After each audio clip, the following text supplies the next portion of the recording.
Si vous êtes avocat et vous perdez plus d'une heure par jour à trier, lire et répondre à vos emails, je vais vous montrer une solution d'automatisation simple qui va faire le travail à votre place sans envoyer quoi que ce soit sans votre validation, sans compromettre la confidentialité ni la RGPD.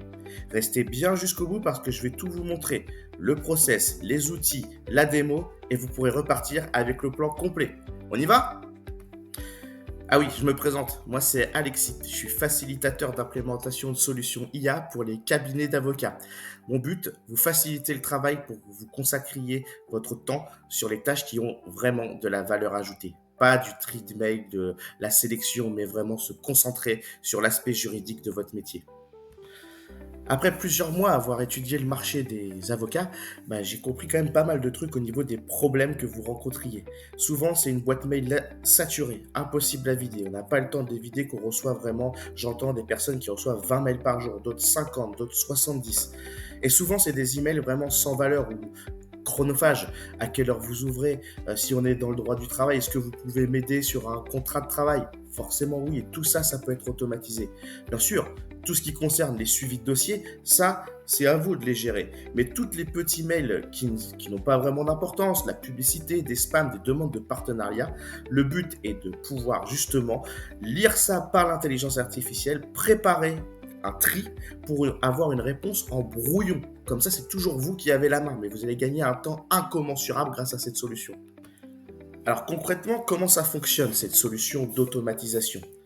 En fait, on va connecter en fait votre boîte mail à une intelligence artificielle qui va attendre lorsqu'un nouvel email arrive dans votre boîte de réception. D'accord? Et une fois que l'email arrive, eh bien, automatiquement, ça va lire l'email pour le trier en fonction de plusieurs catégories. Je vous montre ça juste après.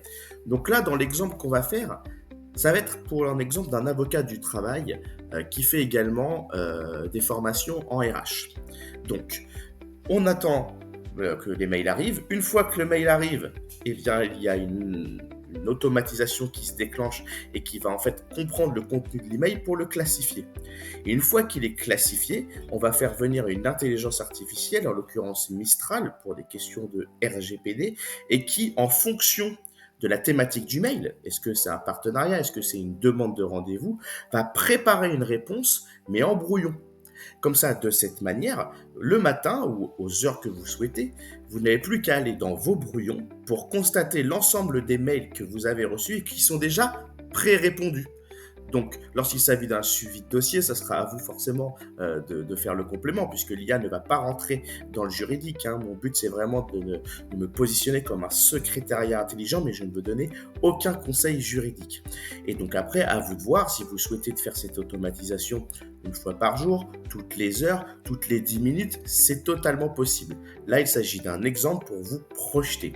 J'espère que c'est clair pour vous déjà pour cette partie. Et donc après avoir travaillé plusieurs semaines, notamment avec un avocat du droit du travail, et en analysant ces mails, on en est réparti à la segmentation suivante.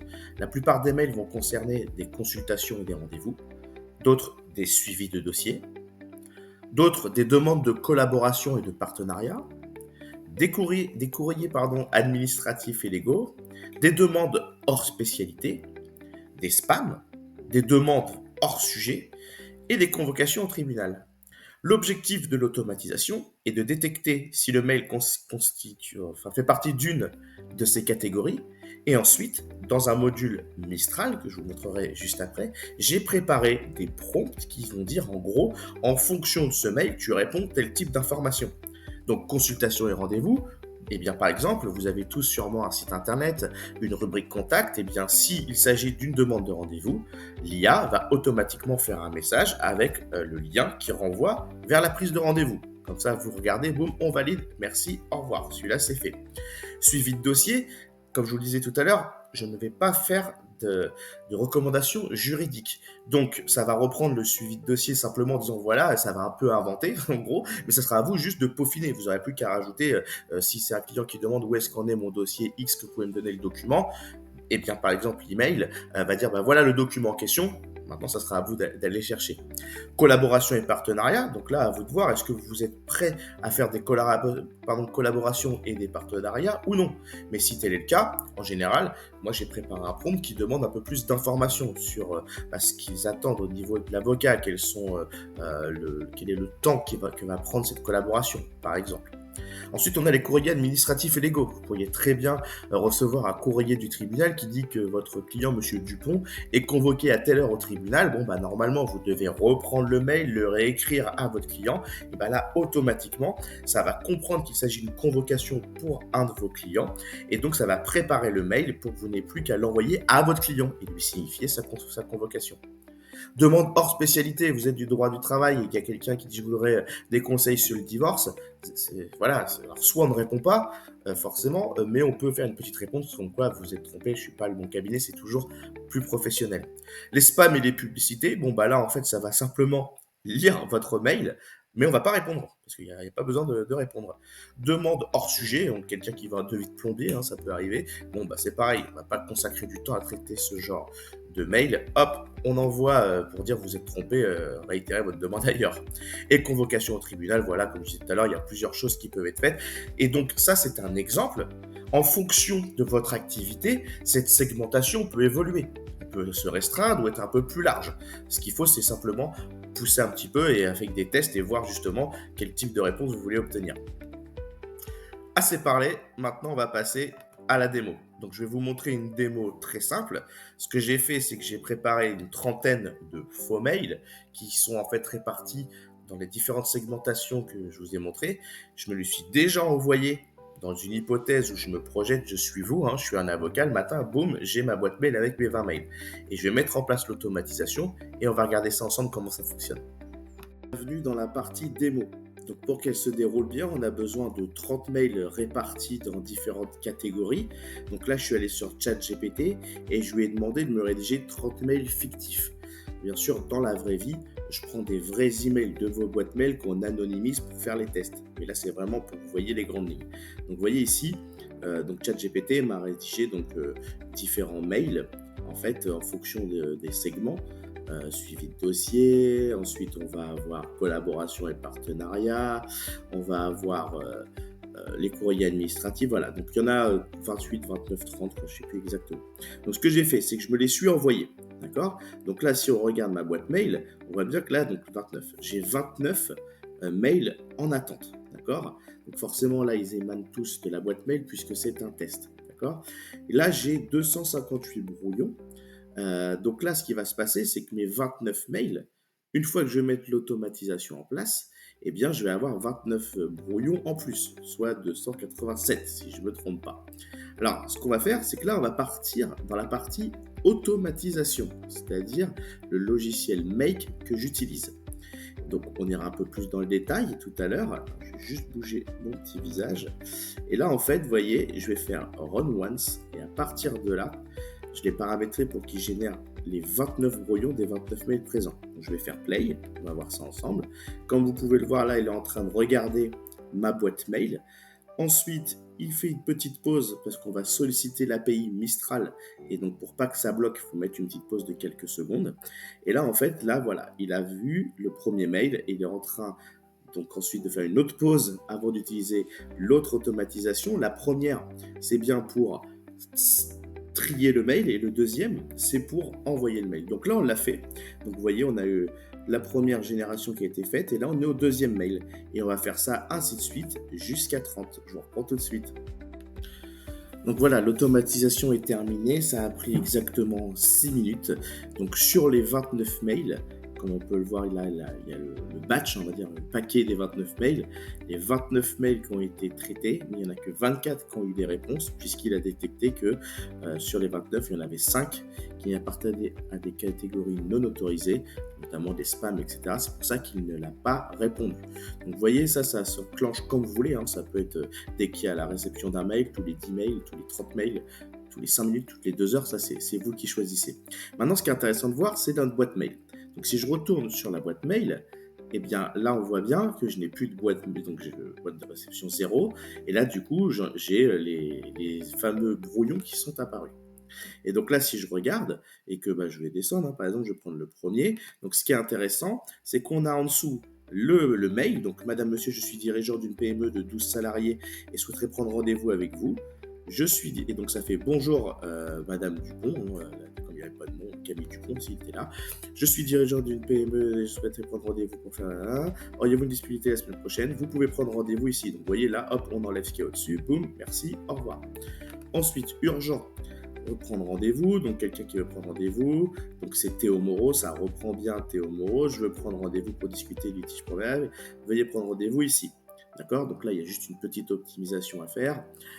Ici, donc là, qu'est-ce qu'on a? Proposition de créneau pour consultation initiale. Je suis disponible les mardis, jeudi pour une première consultation. Veuillez créer un créneau. Tout ça, c'est pareil. C'est en fonction de vos différentes disponibilités. Si je vais un peu plus loin, proposition de partenariat. Je remercie Monsieur Laurent pour sa proposition. Pourriez-vous me fournir davantage de détails sur le partenariat proposé?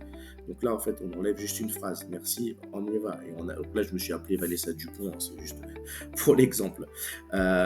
Voilà, envoyer de l'attestation d'URSSAF. Donc, monsieur, confirmant votre demande, veuillez trouver l'attestation URSSAF. Votre document a bien été reçu. Voilà. Donc, après, tout ça, ça s'optimise. Mais c'est pour vous montrer qu'ensuite, vos emails, ils sont en mode brouillon. C'est-à-dire que c'est vous qui avez la main. Et il y a juste 2-3 optimisations, mais qui sont à faire avec des vrais tests. C'est ce qui est fait en amont. D'accord? Donc là, on est convoqué par le tribunal. Qu'est-ce qu'on a? Et donc, comme vous pouvez le voir, il n'y a aucune réponse à des publicités. Parce qu'on avait demandé justement qu'ils ne répondent pas. Donc ça, il s'agit simplement d'un exemple, d'accord? Donc ce qu'on a fait, c'est que pour cet exemple, j'ai préparé 20 faux mails, je les ai envoyés et j'ai mis en place l'automatisation pour qu'on le consulte. Si on est amené à travailler ensemble, comme je vous disais, ce sont des vrais mails, on fait des vrais tests et ensuite on s'arrange pour que la réponse soit la plus pertinente pour vous. Voilà, bon je vais vous remontrer maintenant comment fonctionne concrètement l'automatisation. À tout de suite. Ok, donc de retour sur cette partie automatisation et notamment en fait ce qu'il y a sous le capot pour les personnes qui sont un peu intéressées et qui veulent comprendre comment ça fonctionne. Donc comme j'expliquais un peu tout à l'heure, ici on a le premier module email qui est en attente de lecture d'un nouvel email. Donc là il y a besoin de connecter son adresse mail à cet outil. Alors quand on a une adresse Gmail, c'est pas trop recommandé en termes d'RGPD. Et si on a des noms de domaine qui nous appartiennent ou avocats ou quoi que ce soit, c'est totalement connectable. Ensuite, lors de mes tests, je demandais, lorsqu'on reçoit un mail, merci de faire un tri. Et directement, en fait, comme on le faisait, l'API, parce qu'on passe par une API, je ne suis pas sur Mistral tel quel, j'utilise le moteur d'intelligence artificielle de Mistral dans cette automatisation. C'est-à-dire par API, déjà, ça veut dire surtout que les données ne sont pas utilisées pour entraîner les modèles. Et donc, une fois que l'IA, elle a catégorisé le type d'email, on passe vers un nouveau module Sleep qui fait une pause de 3 secondes parce qu'on va solliciter de nouveau l'API Mistral, qui est donc notre LLM qui lui va, en fonction de la catégorie d'email, rédiger l'email à proprement parler. Ensuite, on a de nouveau un peu de sleep, on appelle ça, ils ont fait dormir une pause de 3 secondes, et ensuite on envoie l'email en brouillon. Donc ça, ce modèle, c'est ce qu'on appelle un scénario sur Make, et je vais vous donner ce qu'on appelle le blueprint, c'est-à-dire l'ensemble des modules. En revanche, il va falloir l'adapter à votre nom, à votre cabinet, à vos différents segments, à des différents prompts. Mais comme ça, au moins, vous y aurez accès. À présent, j'aimerais qu'on fasse un focus sur la conformité RGPD des modules que j'utilise. En effet, ChatGPT, c'est très bien, mais on sait très bien que si on va sur ChatGPT, les données sont entraînées pour les modèles, ça sort de l'Union européenne et c'est pas conforme aux attentes et aux exigences d'une conformité RGPD et notamment d'un cabinet d'avocats. Donc pourquoi j'utilise Mistral? Mistral, c'est un LLM, Large Language Model, qui est français.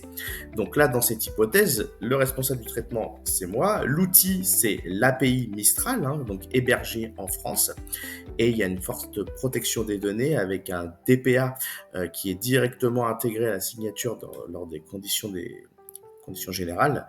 Et il n'y a pas de conservation durable des données. Ensuite, ce qu'il faut se dire, c'est que Mistral, c'est un traitement 100% EEE.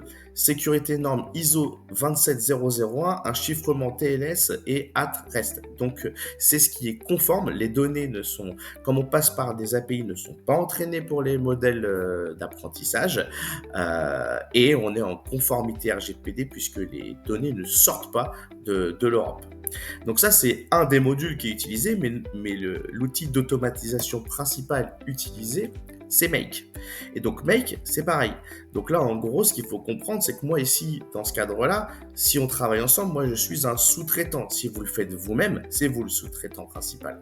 Et le sous-traitant secondaire, du coup, c'est Make, qui est régi par l'addendum DPA intégré à mon contrat directement. Donc c'est disponible à tout moment, hein, si vous voulez, moi je peux vous le fournir. Mais c'est super important de comprendre ça. Parce que l'outil, donc c'est une plateforme Make, mais comme je me suis inscrit en Europe et j'ai choisi les serveurs européens, il n'y a aucune donnée qui est exportée hors EEE sans garantie contractuelle. Ensuite, ce qu'il faut se dire aussi, c'est que, je vous disais, le DPA, il est conforme au RGPD, hein, c'est-à-dire que ce n'est pas la RGPD, mais il respecte toutes les exigences de la RGPD, et il n'y a pas de conservation durable. Tous les logs et contenus d'email sont purgés après 7 jours. Donc c'est vraiment important de comprendre ça. Ensuite, si on va un peu plus loin, de la même manière que tout à l'heure avec Mistral, ce sont des certifications de protection des données fortes, ISO 27001 et SOC 2, et un chiffrement TLS en in transit et AES 256 at rest. Et enfin, pour finir au niveau de la conformité RGPD et Make, eh bien la sous-traitance et les transferts, il y a une liste publique de tous les sous-traitants Make, tous contraints aux mêmes obligations RGPD. Et les transferts hors Europe, couverts par clause contractuelle standard. Donc ce qu'il faut comprendre, c'est que l'automatisation, l'intelligence artificielle, il ne faut pas en avoir peur. Il ne faut pas l'utiliser n'importe comment, il y a des méthodes, mais en utilisant la méthode que je vous montre avec les modules que je vous ai expliqués, Mistral en Europe, Make avec le DPA, vous êtes sûr d'être en conformité. L'objectif, c'est de vous faire gagner du temps. Donc forcément, tout ce qui concerne l'aspect juridique, c'est votre cœur de métier, c'est vous qui le ferez. Mais en revanche, tous les mails chronophages, les mails de demande de rendez-vous, vous n'avez pas besoin de passer du temps pour faire ça. En fait, l'objectif, c'est de vous concentrer sur ce qui ramène de la valeur ajoutée, gagner du temps et facturer. Regardez jusqu'au bout, n'hésitez pas à mettre en commentaire email, ça me permettra de voir qui est allé jusqu'au bout. Et vous retrouverez donc dans la partie description en dessous de cette vidéo tous les liens qui vous permettent de créer cette automatisation. Donc aussi bien la plateforme Make, la plateforme Mistral, mais surtout mon blueprint, c'est-à-dire le scénario Make que je vous ai montré tout à l'heure qui sera téléchargeable. Bien entendu, vous allez avoir besoin de reconnecter vos clés API, de reconnecter votre boîte mail et d'optimiser les différents prompts en fonction de la segmentation des emails que vous avez. Alors, n'hésitez pas justement à mettre ça en place, à tester. Si vous avez des difficultés, n'hésitez surtout pas à me contacter pour qu'on prenne un rendez-vous, que je comprenne bien votre situation et qu'ensuite on puisse faire devenir votre cabinet un des premiers dans l'intelligence artificielle et qui a compris que l'IA, c'est pour l'humain et non pas le contraire. J'espère que c'est clair pour vous. On se retrouve bientôt pour de nouvelles vidéos, de nouvelles automatisations pour faire gagner toujours plus de temps aux avocats afin qu'ils se concentrent sur leur savoir-faire, plaider et facturer. À bientôt.